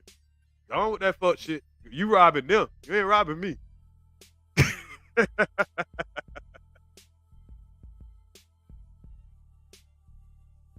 She like, shit, nigga, you robbing them. You ain't robbing me. I don't know what the fuck you talking about. But it's the most gangster shit I ever seen. It's some gangsta ass shit from these Asian folks. Shawty just sat right there, ain't do nothing. Look, y'all. She ain't budged the whole time. She looked at the nigga dead in the eye with his fake ass gun. The man calls for everyone to get down and hand over all their money. Everybody get down! Give me all your money! It's got the pockets! Give me all your money! But instead of giving up their valuables, customers and employees don't react at all. The salon's owner even answers a phone call rather than interact with the suspect. Yeah! Where's the money? One woman does react, though. Video shows her stand up and put her hands out. The suspect then snatches up her cell phone. And if she wouldn't have did that, she could have kept her damn phone. He wasn't taking shit, man. Salute, Brittany Smith. He wasn't taking nothing. She had to stand up, make herself a target. Now she telling him, I'm scared. Salute, Turan. You tell him you scared, now he want to take something. So he's a regular. Everybody give me everything. As the woman steps outside, the suspect screams for the... Hey, this lady still ain't budge. She you know he there. She like, okay, shoot then, nigga. Fuck you talking about? Shit. Nigga, I come for everybody got guns, nigga. You ain't saying nothing, you just talking. She know this nigga cap. the others to hand over their money. Where's the money? But the customers still refuse to react or give up their belongings. Defeated, the suspect appears stunned before turning around and walking out of the shop.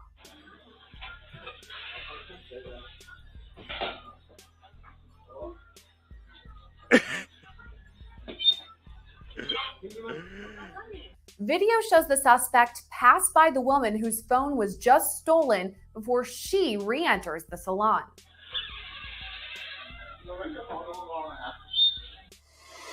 Officials say the suspect drove off in a silver-colored sedan.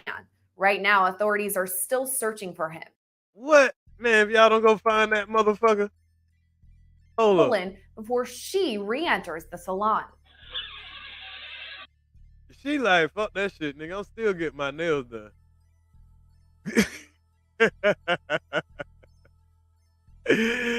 Hey, ain't nobody leave like, oh, I ain't doing business in here no more. None of that shit. Boy, stop. Yeah,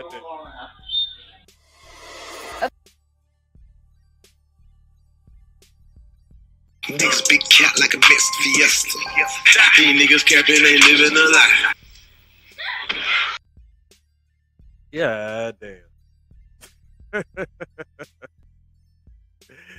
This boy went in there and ain't scared nothing. He didn't take nothing but this woman's cell phone. Then she walked right back in, got her shit. This is the most gangster woman, Asian woman I've seen, y'all. Either she ain't know no English, or she just knew this nigga was capped the whole time. And the dude back here, I'm surprised they ain't bust his ass, bro. They ain't even want to fuck up no business. They ain't want to have to clean your fucking brains up, bro. I know them folks strapped. They ain't even want to have to clean your brains up. Knew you was capped. But next story, man. I hope y'all enjoyed that one. That was pretty funny. So now we got something that ain't as funny as that last story. Because now we talking about as funny as any of the stories. But we got a couple of trials that's going on, man. We got we still got the YNW Melly trial that's going on. And I kind of want to touch a little bit based on what's going on in that trial. I believe today they're wrapping up as far as like with the witnesses and everything. They're getting to the point of they're about to start having deliberation. If y'all are not familiar with what's going on, YNW Melly is a rapper that's been accused of killing two of his best friends in after a studio session. There's a lot that came out, but you know, they don't have a weapon, but they do have a lot of circumstantial evidence. So before I get into that part though, because I want to show y'all kind of what's been going on over the last week. I ain't been going over it day by day, because it's been a whole bunch of miscellaneous stuff that I had to go back and listen to my damn self. And I don't want to, I want to be able to give y'all the best parts of understanding what's going on if you haven't been keeping up with that trial. But I believe it will be wrapping up within the next week. So here's a story though I want to bring some awareness to, because in Florida, and not just Florida, because I see it happens everywhere, but particularly in Florida, it's very dangerous, especially with people who, it can happen to anybody, but it's the last thing you want to happen. You get what I'm saying? And I'm not making no excuses for nobody. I'm just saying, people, we make mistakes. But when the mistakes are due to alcohol and drugs, and it costs his life, then there's a different situation. Now, this is this is kind of a, kind of heart jerker, but it does need awareness. And instead of narrating it, I'll let the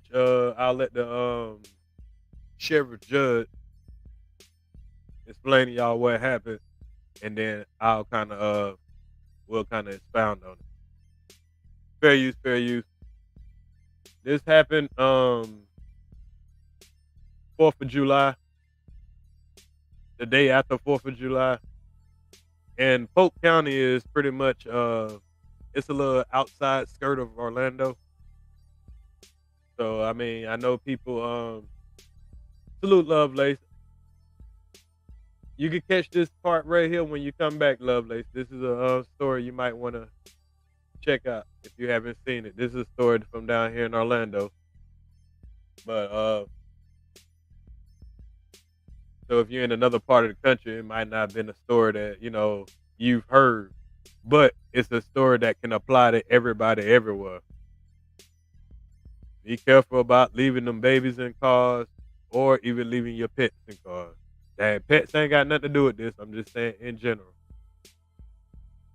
18-month-old baby to the party. and an 18-month-old baby to the party. And the party went on through the evening of July the 4th. And about 2 o'clock in the morning on July the 5th, in the middle of the night, they left this party in downtown Lakeland at some people's homes to return to their house. Now, Polk County is Lakeland area. When they arrived at the house, Jasmine, a little bit past the 6-year-old and the 8-year-old into the house, said, I'm going to give them something to eat and put them to bed. And Jasmine told Joel, bring the baby into the house. Joel then was taking some food stuff, some trays of food into the house. Jasmine went in to feed a 6- and an 8-year-old child, and she put them to bed, and subsequently she went to bed. Joel, when he was taking food trays into the house, noticed the right rear door open. When he finished taking the food trays into the house, he noticed the door was closed. So now he thought that Jasmine must have gotten the child. So he went in. Jasmine was in bed, asleep. He went to bed asleep about 3 o'clock in the morning. Now listen to my timeline here.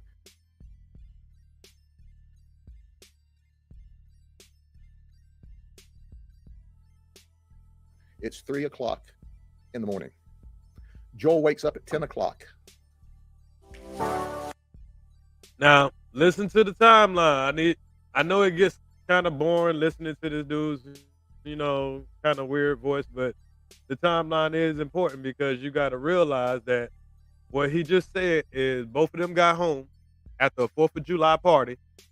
They had been at the party, y'all know how we get at a 4th of July party. We got the baby. They probably went to, somebody's sister house or somebody's brother house. She was probably kicking it with his sisters. They were sitting around smoking weed. She claimed she had a half a bill. And he was over there kicking it with his gangbanger, homeboys. And according to them, he had some meth in his system. They get home, 3 o'clock in the morning. They're unloading food trays and shit out of the car. She takes the other 2 babies in the house because they're big enough to walk for themselves. She thinking that this idiot went in there, since this idiot goes in there and get all the fucking food.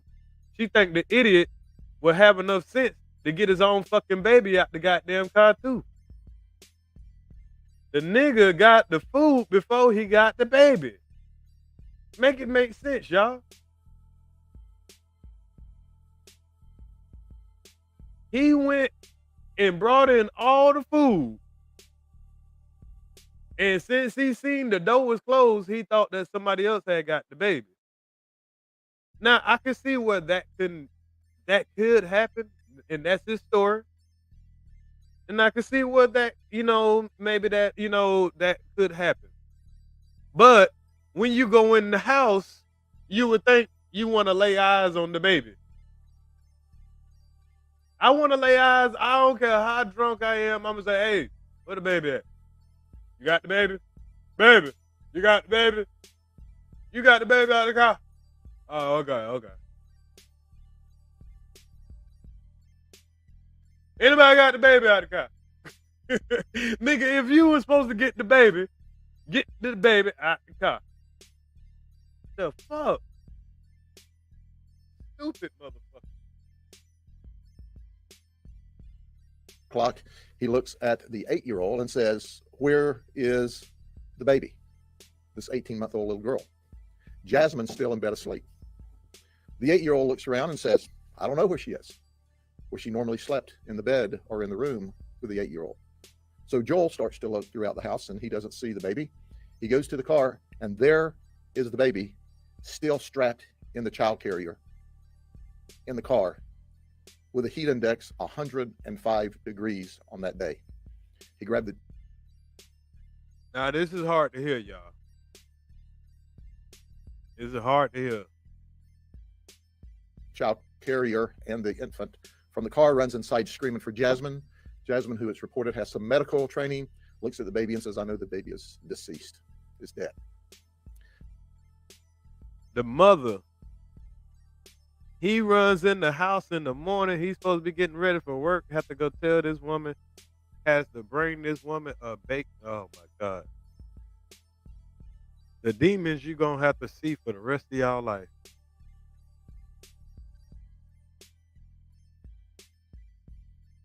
Despite that, they grabbed the baby out of the car seat, They rushed to Lakeland Regional Medical Center.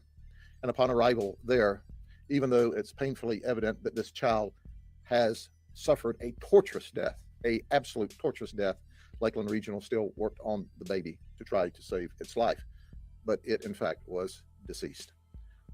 What's interesting about this is that the investigation begins, as you can imagine that it should. And here's what we discovered. Jasmine and Joel are given a quick test 17 hours after arriving home. 17 hours after arriving home from the party. So 17 hours after arriving home, which is where they at right now. Take away about, let's say you take away 5 hours. That means that baby been in that car for 12 hours, y'all. At least 10. If you know how hot it is in Florida, he didn't see the baby. He didn't find the baby till about 10 o'clock, 11 o'clock. That baby been cooking for 4 hours straight. No nothing over him. No windows down. No nothing. No trees to block the sun. Just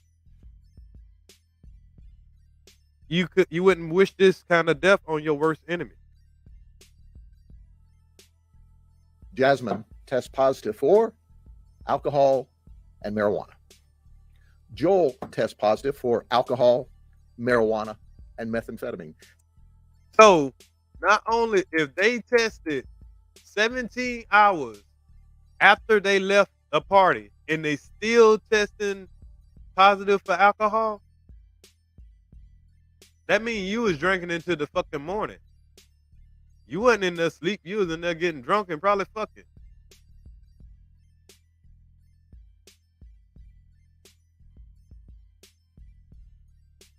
"17 hours later." So you can imagine what kind of shape that they were in when they arrived from this party and left this child harnessed in the baby seat in the back of the car. This child's 18 months old. She's not old enough to let herself out of the harness, but she's certainly old enough to realize that she is suffering a torturous death at the negligence of Joel and Jasmine. The investigation goes on. We determined that Joel has a criminal history. He was arrested 2 times at 15 and 18 years of age concerning a shooting event. At that time in his life, he was documented as a gang member. He also has currently pending against him charges of methamphetamine and carrying a concealed firearm. Those charges are pending at this time. So he's a documented gang member as a teenager. Got methamphetamine in his system and got methamphetamine charges pending. She claims she only had a half a bill. But 17 hours later, you testing positive for alcohol? Off a half a bill? Now the weed shit, I ain't mad at about the weed shit. I ain't mad at about, everybody going out and having a good time on 4th of July. Ain't nobody perfect. You gonna drink. A lot of people done drunk and had their goddamn kids in the car. We ain't gonna act like none of y'all motherfuckers ain't did it. I know a lot of y'all done did it. I haven't done it, but I know a lot of y'all have. So, a lot of y'all that went to y'all cousin's house or y'all auntie house or whatever for 4th of July, sometimes you just got to be responsible, though. 4th of July, you shouldn't have been out to no fucking 3 o'clock in the morning with your damn infant baby. But at the same time, if the kids may have been asleep or something and you at a family member house and y'all just decided to kind of cool down and wait till the middle of the night to go home, it ain't nothing wrong with that. So, as far as having your kids out late, they ain't got to be to school or whatever. If you got them in a safe environment, they sleeping in. I've had that happen. I'll be at my brother's house. He let the kids sleep in the room or whatever. And then we decide that after we get finished playing cards or whatever, we going home. Cool. But there's no justification to forgetting that you got an 18-month-old in the damn car. Do somebody got the baby?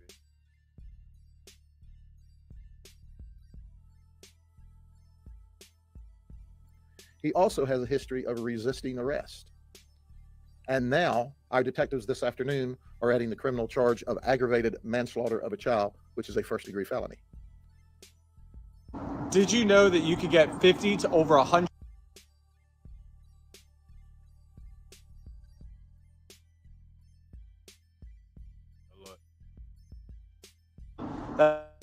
That's right. You could quickly.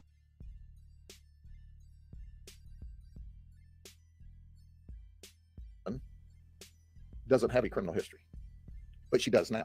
She's been charged with aggravated. Oh, we know where his manslaughter mind was at. of a His child. mind was in his mind was going off that meth. He should have been up. Shit. Out of everybody, he should have been the motherfucker up.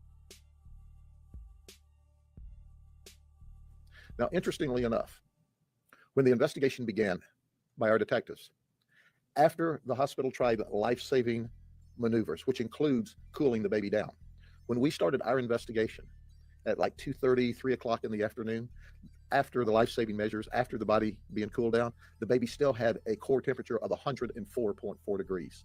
And this was like 3 hours after the baby was taken out of the hot car. 3 hours after the baby was taken out of the hot car, and the hospital tried to cool the baby down. Wow. That had to be brutal to even look at. That had to be brutal to even look at. I can't imagine. I probably would have. Man, please. Man. The torture.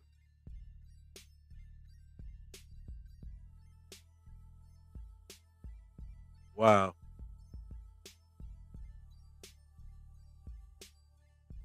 This rips your heart out. There's no other way to explain it. We all. Right, Miss Simplicity. I didn't even want to say it. Because when you say it, you have to imagine it. And I mean, this is real life, y'all. Real life. Consequences to mistakes. Negligent. I ain't gonna say mistake because this was just negligent. Flat out. As a parent, you gotta goddamn realize, hey, it's time to stop getting all high and drunk and all that shit. No. You gotta put that shit to the side. You do that when the kids ain't around. If you gonna do that. If you gonna have your little drinky drink and all that, you need to make sure you in the safety of your own fucking home. Your kids don't need to be in the car with you. You wanna risk your own damn life? Fine. Make sure your kids are safely in the house while you are impaired.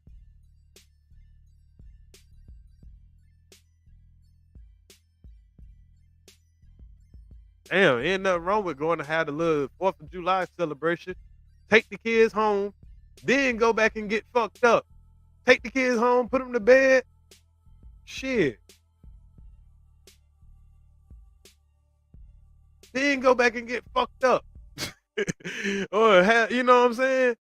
Do all the shit you want to while the kids sleep. Now you ain't got to worry about leaving the baby in the damn what's name while you all fucked up. Just wait till you get home. Put the kids to bed 9 o'clock. Bam. Everybody sleep. Let them get deep into the sleep. Yeah, have your little neighbor come over the next, for next door, pay a little $10 or something. Have one of you, somebody have come over, just watch them play the video game while everybody in their sleep. Just in case they wake up, give them something to drink, go back to sleep.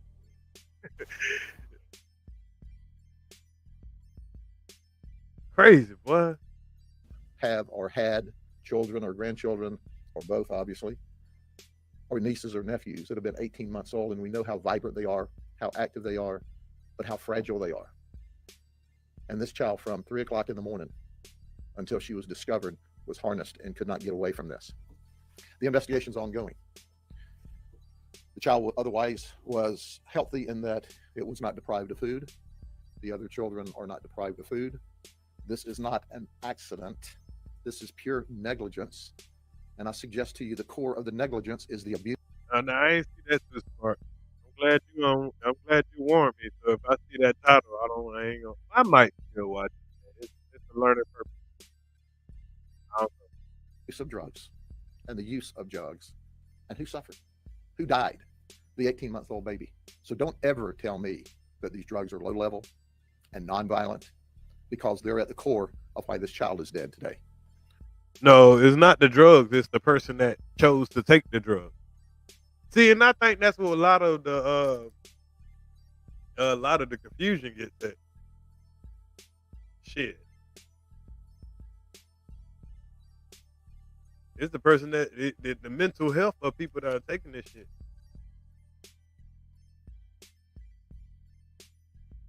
But the drugs do have something to do with it. But I'm just saying, I think the main thing is the person. Because the alcohol too. Don't leave out the fucking alcohol. Alcohol is a gateway drug. But just because you legalize one thing, you get to try to overlook that and blame the other thing. Alcohol is just as dangerous as any drug on the planet, if abused.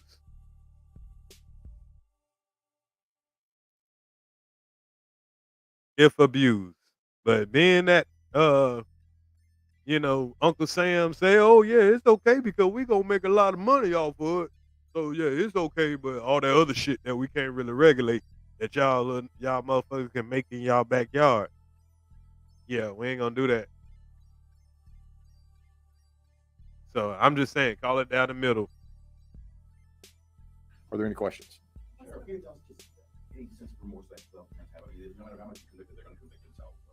Well, they are remorseful that the child's dead, and the investigation goes on at this time. But I think the real remorse will be tonight when they're sitting in the county jail. Oh yeah, I agree with that. A gateway argument can be used for weed. I never said that. I was just saying that alcohol is a gateway for a lot of drugs. Most people that I know that do cocaine is because they have they're alcoholic. I don't know too many people that do cocaine that aren't alcoholic. Not saying all of them. I'm just saying most people that I know that do cocaine is from after they get extremely drunk.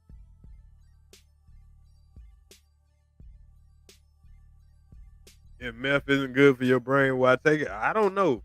Just some people would try. It's just like some people would try stuff in ignorance, and then they get addicted to it, and they don't care about the health of it. They just care about how it makes you feel. In the 90s, people didn't realize crack was going to be that addictive. People was thinking that it was just something that the new drug. Hey, let me try it. Like they say it make you feel good. Cool, I can stop anytime. Next thing you know what I'm saying? You got crackheads. Then you're looking at them in the next millennium. Then you got opiate heads. Then you got, every decade or millennia, there's going to be a new drug that gets introduced, and it comes in as a gateway drug, as a party drug. Alcohol usually opens that gate for it. Marijuana usually opens that gate for it. Because mostly everybody start out smoking a little weed. And somebody some girl or some party scene or something convince you that, hey, spice it up just a little bit more. Spice it up just a little bit more. Yeah, I know you smoke that weed, but shit, boy, I'm on that lean. Then you have motherfuckers start dying on lean. I know you on that weed, but nigga, I'm on these pills. I had to go that little extra mile further. It's always been like that. So yeah, weed and alcohol are gateway drugs. But they got weed illegal. So that's why I didn't say anything about weed. Alcohol is legalized. Molly too, ecstasy, perk, all that shit. Because see, Molly is pretty much ecstasy. Molly is the purest form of ecstasy. But what they started doing is they started, I think now anyway, is they done started even putting, I think, fake fentanyl in that shit. So when fentanyl came to the scene, fentanyl is like a synthetic opioid. See, the original opioid, it was doing what people, it was getting people actually, giving them the effects that they were looking for. Then as they, and that's what the whole war in Afghanistan, all that shit was about. Shit, I better check that shit. Yeah, X Pills was early 2000. Nah, X Pills was before 2010. X Pills was in 2000. Hell, really about 90, 99, I want to say. Yeah, 99, 2000. I tried my first X pill.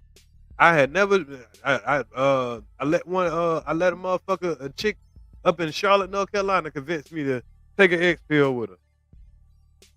Man, please. Back in, I think that bitch was like, probably 99, 2000, somewhere around there. And that was my first time. And them bitches was strong as a motherfucker, boy. You take a little piece of that bitch, nigga. You, man, I don't know what the fuck used to be in them shit. But it start with, you know what I'm saying, whatever that gateway is. And whatever them kids, you know what I'm saying, whatever way you get into it, and it turns into, it might start out as fun, then turn into an addiction. Now, I don't know how that goes when it comes to meth and all these other stuff, but everybody has an introduction to something. It just matters what's around you. This might have been what was around him in his game. Because as y'all can see, he's been into a life where they say he joined the game when he was 15, or he was documented at 15, being in the game, documented at 18 with some gang activity. So that could have been what his gang, you know, are familiar with. And when you're dealing shit, sometimes some people will try their shit. I've never done that shit.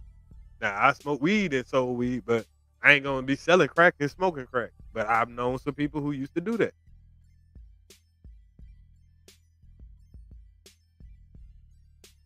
You know what I'm saying? I knew some niggas that used to do that.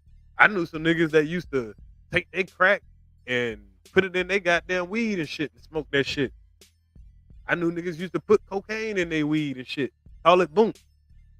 I don't know why them niggas used to do that shit. I didn't like selling crack or coke because that shit used to get into your pores, and I used to notice that a lot of the homies that did do coke, it was because they sold coke and they didn't sell it. They didn't sell it with with gloves on. When they handled it, they didn't handle it with rubber gloves on. And when you don't do that, that shit can soak through your pores, and you'll be getting high off your shit, not even trying to.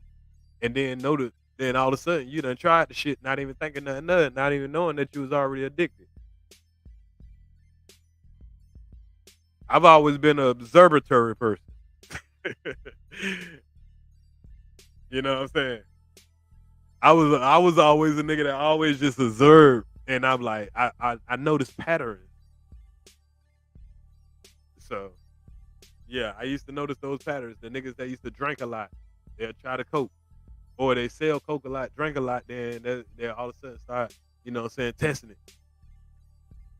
They'll start off little, you know, they'll let the females, they'll blame it. Hey, I let the female, you know, the female, she was doing it, so, okay. Oh, I just every now and then, shit, okay. And you notice them niggas start sneaking and geeking. When you know they sneaking and geeking, you know. But anyway, man, I don't want to get too much off. I'm just explaining how addiction works. Anybody can become addicted to anything by a gateway entry. That's my bottom line point. You know what I'm saying? And it don't matter what drug it is, because one person, we're going to look at the other drug and be like, oh, that's disgusting. I would never. But, you know what I'm saying, there's a person that never smoked at all and look at you, and you could be smoking something as small as a vapor or a hookah, but somebody that never smoked at all be looking at you like, oh, you disgusting and blah, blah, blah. You know what I mean? And then a person that, you know, just felt like they loosened, a person that drank, that person that don't smoke at all, they might drink. But a person that don't drink, but they smoke, like, I could never be a drunk and drink like you. Or a person that don't do any of that shit, and they were like, I can never be an unhealthy motherfucker like y'all and do any of that shit.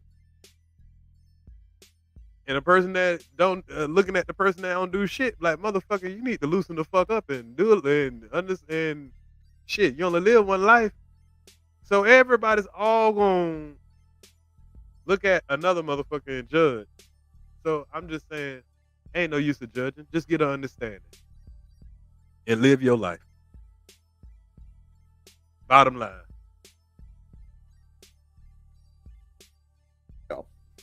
In an air-conditioned environment by themselves, an investigation. Well, they are remorseful that the child's dead, and the investigation goes on at this time. But I think the real remorse will be tonight when they're sitting in the county jail in an air-conditioned environment by themselves, thinking it's nice and cool here when my baby baked to death because of my negligence and my use of drugs. And they will and have to be held accountable for such horrible conduct.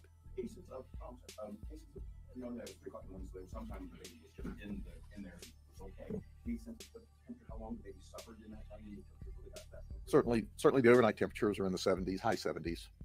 And by sunrise and a little after, you're into the 80s, and then it jumps up into the 85 and 90 by 10 o'clock, 11 o'clock. The heat index we estimate to be at 105, so it was probably 94, 95 degrees. The car was outside, not in a garage, not under a tree, not under any shade at all. And obviously, we will try to recreate with the same temperatures the heat of the car. Research shows us that the temperature of the car could have been anywhere between 130 and 170 degrees at that time. Wow. 130 to 170 degrees. As an adult, imagine sitting in the car with all the windows up with the sun beaming down on you for hours.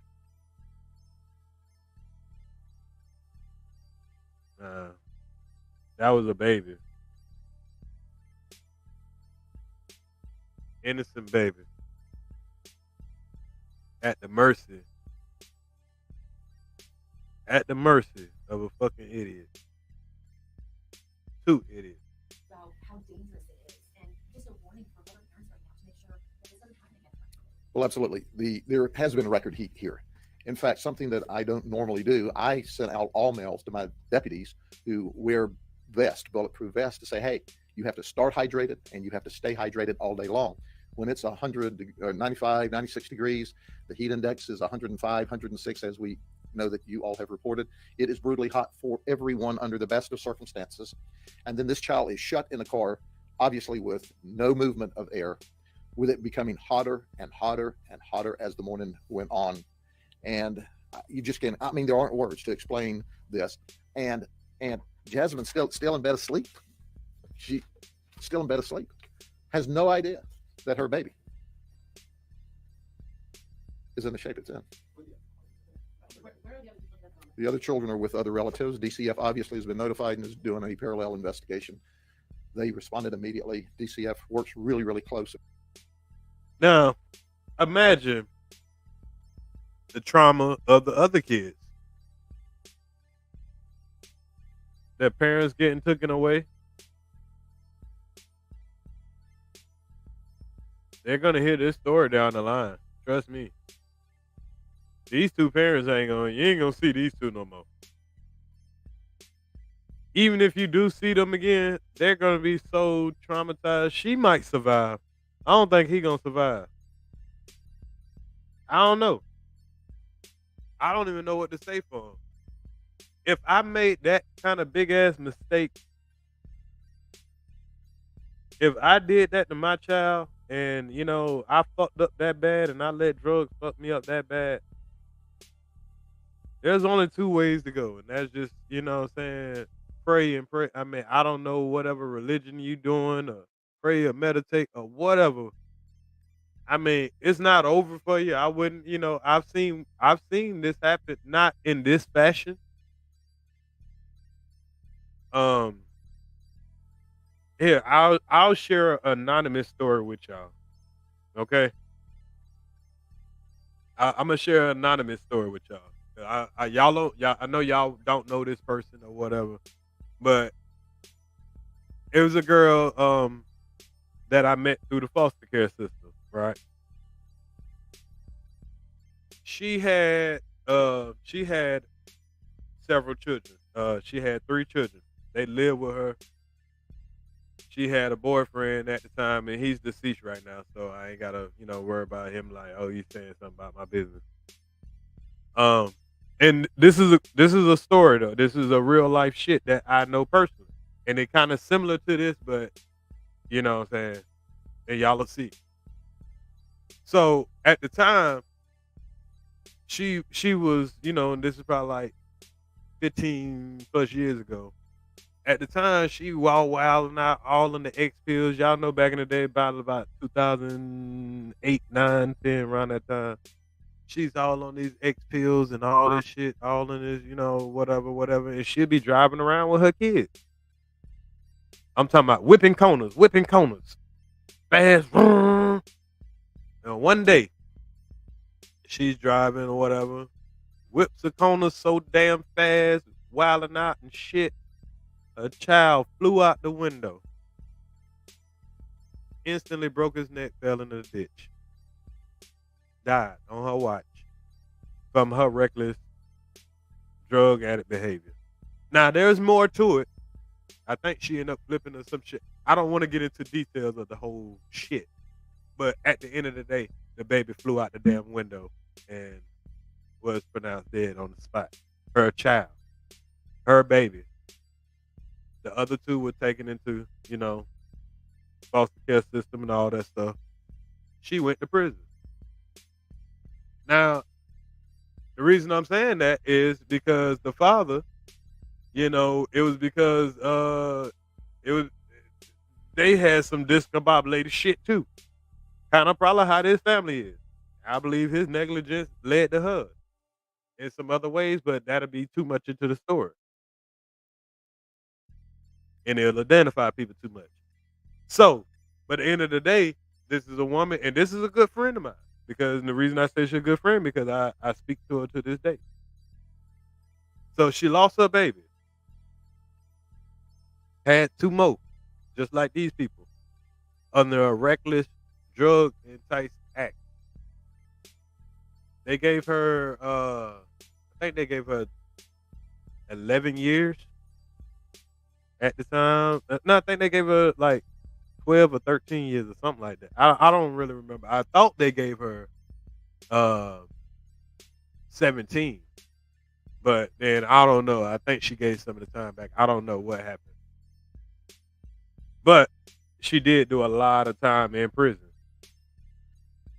Now, I was thinking like, wow. When I heard what happened and everything, I'm like, wow. This girl gonna lose her mind. The daddy gonna lose his mind. This and that. Like, how she ever gonna repent for some shit like that? Like, you literally took your own child's life on your negligence. So, fast forward, y'all. Fast forward. I think it was like 2021 or something around there. And I think this happened in like 2008, 2009, maybe. So I'm at Wendy's. I'm in Brunswick. I pulled through the Wendy's parking lot. The Wendy's or whatever. And I know she don't work there no more or whatever. Boom, I see her. I'm like, what the hell? And she like, oh shit. And she went and took a break right there. That girl, wow. She took a break right there to come out there so she can, have, a talk. Well, I think she was getting off anyway.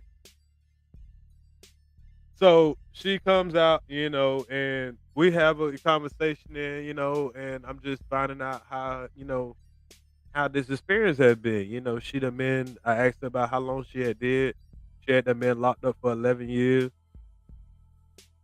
She went through and she told me about the ministry programs that she set up in prison, and the stuff that her testimony she told me about. She cried herself to sleep for 5 years straight. Saying how a baby came to in her sleep, You know what I'm saying? She how much she begged for forgiveness and and things that I'm talking about. I could go on and on. Like she poured her heart out. The demons I guess she had to face dealing with this situation. Knowing, you know what I'm saying, it was just her negligence. But when she got out, her determination was her other two kids. Her determination, she ended up getting back a relationship with her other two kids. Now her child father was deceased at the time by now. But her main thing was, you know what I'm saying, to try to, I don't know if you could say make up, but still she didn't hold her head down. She dealt with, what life threw her. And she was able to move on. And when I was saying she was telling me she's working 2-3 jobs or whatever to do whatever she can and just praying and praying and praying. She was just telling me how much her faith in God and you know what I'm saying, she changed her life. So it's a very sad story, but it's not the first story that'll happen. And you gotta realize, kind of like what dude is saying now, drugs can be a powerful thing, man. And it's like, and she was bipolar also, and she was fed drugs her whole life. So it was like, and a lot of people are done like that. They feed these kids drugs at a young age, and then they get older, and then now they out on all kind of shit. And then this the type of shit that can happen. But people definitely be careful out here when it comes to when you take your babies out. Try to remember something to make you remember that your baby's in the back seat. Because sometimes we'll go to work and we might take the baby with us. And I'm saying out of experience because I've been a father too, and I had to take the baby to the daycare or something like that. And if y'all look around the country, most of the time when people leave their babies in the car, it's because they thinking that they dropped them off at daycare, or they thinking that they, and they might be tired, exhausted, you know what I'm saying, from doing the parenting shit around the clock. Accidents can happen, people. It can happen. So just be aware to try to give yourself a little signal, that when you're taking your child to daycare or that I know it's hard to remember. They're starting to do an awareness thing, like maybe put a teddy bear in the front seat or something like that, so you can remember that your child is in the back seat. Because of everyday busy life, man, it can happen. It can happen. But you got to always, if you got a child, keep your eye on the child. I know I shouldn't have to tell people this shit. I'm a man. I done raised my child, so obviously I did something fucking right. I didn't have the everyday shit in the life because I wasn't awarded that. But I have been awarded that on other occasions as far as being in the everyday life of a child. You know what I'm saying? Whether it's stepfathers, whether it's my child, my son stayed with me a good chunk of his life. You know what I'm saying? So, and I've had plenty of experience within foster homes and, helping, assisting foster mothers take care of other children. So I'm just speaking out of, experience. And when you come up in a foster care system, you will meet a lot of brothers and sisters, mothers, fathers, cousins, relatives. You know what I'm saying? You might have a foster brother, but he'll have a brother and a brother and a brother, and you create other brothers of brothers and stuff. So, and you hear the stories that are not your stories, so you understand that life is hitting everybody.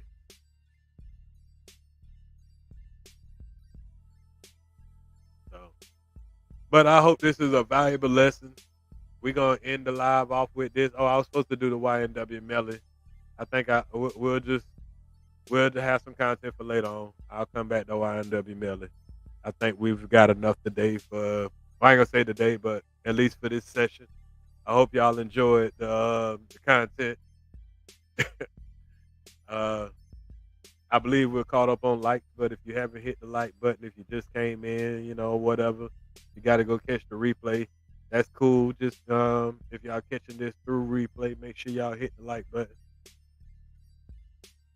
We had some funny stuff today, and we ended it off with the with the tragic part of it. You know what I mean? I ain't want to do this part at the beginning because this be that old serious stuff. You know what I mean? So I try to do the, you know, more of the heart tugging stuff at the end. So it just give us something to think about. Give us something to think about. You know, because none of us perfect, but if we just think about stuff a little bit longer, take our time, you know, learn from other people's mistakes, especially if we in the same type of situation that we know another person could be. We'll be like, man, well, I'll never do that. I would never leave my child in the car. Hey, don't say never. Your ass might be really, really busy, really, really sneaky. Oh, you know what I'm saying? It can happen. I'm just saying, keep it in the back of your mind so it don't happen. You go in the house and you taking a nap, like, hold on, let me make sure my baby in the room. Hey, that's the type of alert you need to be on. You know what I mean? Oh shit, I remember that story about that child. You jump up, you're like, oh, my baby in here sleep. But your ass alert now. You know what I mean? You know what I mean? So learn from other people's mistakes. That's they say that's what wise people do. You learn from other people's mistakes. And you know. But salute to everybody, man. I appreciate y'all joining in. I'm gonna go ahead and finish up my day. I got some running around to go do. I'll be back later. Hopefully I'll be back later tonight if I ain't too tired after, you know what I'm saying? Y'all know. So I appreciate everybody, man. I know y'all hit the like button. I'm gonna get up out of here. I hope y'all learned something. I hope y'all laugh. Make sure y'all hit the share button if you want to. We still got the merchandise store, man. Get y'all a shot glass, a little coffee cup, a little keychain, anything to show support, man. I appreciate everybody. Anything else I want to throw out there? Nah. Peace out.